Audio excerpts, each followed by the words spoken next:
The global financial system feels shaky. It seems like we might be at a turning point. Could the US dollar's dominance be fading? The rise of BRICS as a potential alternative is definitely a big deal. How could this affect the balance of power in global finance? Thinking about bad money driving out good money, Gresham's law seems relevant. Can you explain that a bit? Gresham's law says that when a government forces people to accept a weaker currency alongside a stronger one, the strong one disappears. People hoard the good money, like gold or silver, and use the weaker one for everyday transactions. So is that why some see the US dollar as bad money now? Because it's not backed by gold. That's a key argument from those who want a return to a gold-backed system. They say that leaving gold has devalued the dollar and made things unstable. What do you think about the US dollar as fiat currency? The BRICS nations, Brazil, Russia, India, China, and South Africa, are really pushing for a different financial system. What's driving that? The BRICS Plus idea is growing fast. Countries like Saudi Arabia, Turkey, Algeria, Argentina, Iran, and the United Arab Emirates are all applying to join. They're not happy with the Western-dominated system. Is this a sign of a global power shift? The U.S. has used the dollar in control of SWIFT, the system for international bank transfers, as economic weapons.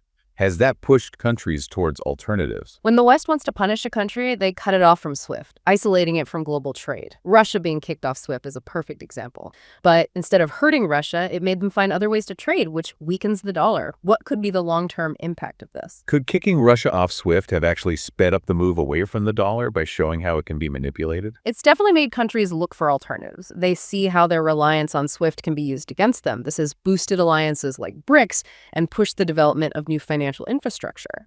What do you think this means for the dollar globally? We're hearing that BRICS nations are stockpiling gold. Is this strategic, maybe to back a new global currency? The idea of a gold-backed system to rival the current fiat system is a big discussion point. The Bank for International Settlements reclassified gold as a Tier 1 asset in 2019, which makes it even more interesting.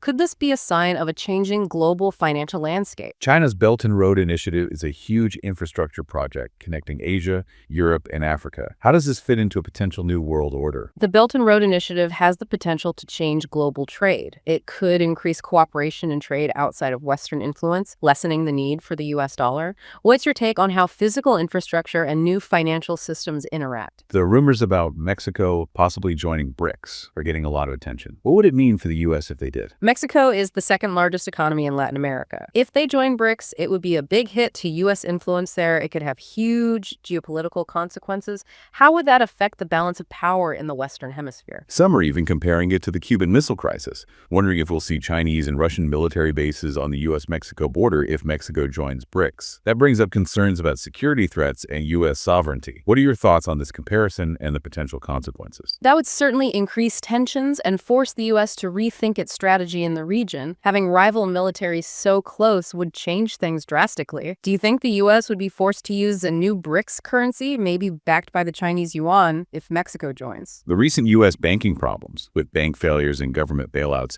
have added to worries about the current system's instability. How does this make alternatives like BRICS more attractive? The perceived instability, along with worries about fiat currencies in the long term, is pushing interest in other models. Modern monetary theory, MMT, where governments spend without limits by printing money, has gained some traction. But critics say it could worsen inflation and devalue the dollar. What do you think are the risks and benefits of that approach in our current economic situation? With all these doubts about the dollar, are assets like gold and silver, which don't have the same inflation risk, seen as safer in these uncertain times? Many people are asking that as they try to protect their savings from potential economic trouble. A major currency reset, possible hyperinflation, and the volatility of fiat currencies are all contributing to the uncertainty. What other things should people consider when deciding how to invest, given these global changes? These are complex issues with major implications that we need to think about carefully. It seems like the global financial landscape is changing dramatically, and we're only just beginning to see the effects. A potential system collapse doesn't have to be all doom and gloom. We could see a controlled shift to a new system, maybe one that's more fair and sustainable. Who would be in charge of such a system, though? What would make it different? The idea of an Eastern-controlled system, maybe backed by gold or a bunch of commodities, is very different from the Western economic model. How does this challenge our understanding of financial systems? The Western financial system has been around for centuries. It depends on debt, fiat currency, and fractional reserve banking.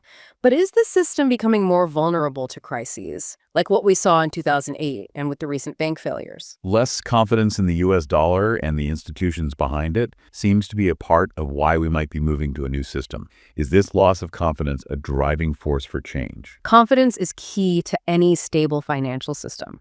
When people lose faith in a currency, it can become a self-fulfilling prophecy.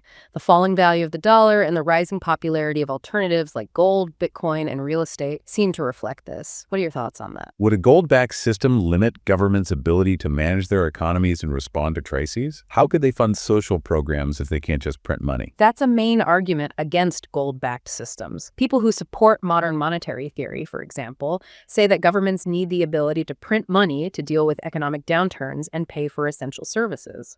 They argue that tying a currency to gold would be too rigid and could even lead to deflation, which would hurt economic growth. How do people who support gold-backed systems respond to that? There are good points on both sides. It's hard to say for sure which system would be more sustainable in the long run. What are the main things we need to weigh when we compare different monetary systems? Each system has its pros and cons. A gold-backed system is inherently stable and limits government overreach, but it can also be inflexible and might slow down economic growth sometimes. On the other hand, fiat currency systems are more flexible, but can be manipulated and are vulnerable to inflation. Knowing those trade-offs, how do you see monetary systems changing in the future? If we do see a transition, there will probably be winners and losers. What advice do you have for people trying to navigate this uncertain financial landscape? It's important to recognize the risks that come with any financial system. Diversifying your assets and being ready for different outcomes are key to reducing those risks. Do you think the U.S. will eventually have to join a new system, or will it try to hold on to its current financial power? The U.S. has enjoyed a lot of benefits from the dollar being the world's reserve currency. It can borrow money at low rates and has a lot of influence on the global economy. Giving that up wouldn't be easy. But if the rest of the world moves to a new system without the U.S., could it end up isolated and economically weaker? There's a real possibility of the U.S. being left behind. Adaptability is crucial in a world that's always changing. The U.S. has a choice to make. Either embrace the changes and find a way to participate in a new system, or stick to the old ways and risk falling behind. What factors do you think will influence the U.S.'s decision? This all feels very precarious. The uncertainty around the future of the global financial system is unsettling. Is this feeling of unease justified? We're at a crossroads. The decisions made in the next few years will have a huge impact on generations to come. Getting through this will require careful thinking and a willingness to adapt. How do you see this transition playing out? Will it be smooth, or will there be turmoil and upheaval? History tells us that big shifts in global power are rarely peaceful. We're likely to see economic and geopolitical tension as the old order gives way to the new.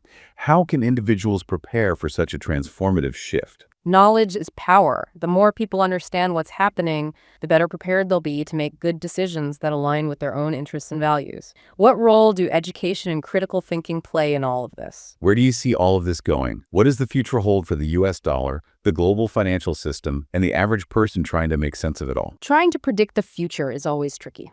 But looking at current trends and history, it seems more and more likely that we're moving towards a multipolar world with several centers of power and influence.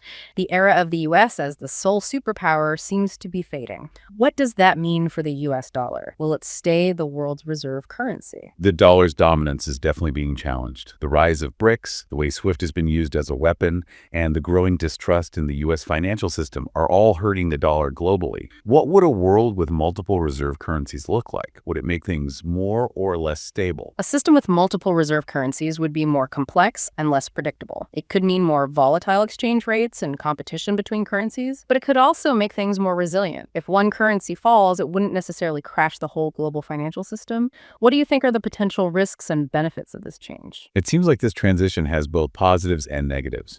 How can people prepare themselves to navigate this evolving landscape? People who can adapt, stay informed, and are ready for change will be in a better position. Do you think this transition will be smooth, or will we see some turbulence and upheaval? History shows us that transitions from one global order to another are rarely smooth. How can we minimize the potential for conflict and instability during this shift? A multipolar world doesn't automatically mean more conflict. It means a more balanced distribution of power. That could actually lead to more cooperation and collaboration as countries work together on global challenges. Do you think this shift in power will require us to rethink our current global institutions and how we govern things? This feels like a crucial point in history. The decisions we make together in the next few years will determine the direction of the world for generations. We need to approach this transition wisely, thinking ahead, and committed to creating a fairer and more sustainable world. Until next time, goodbye.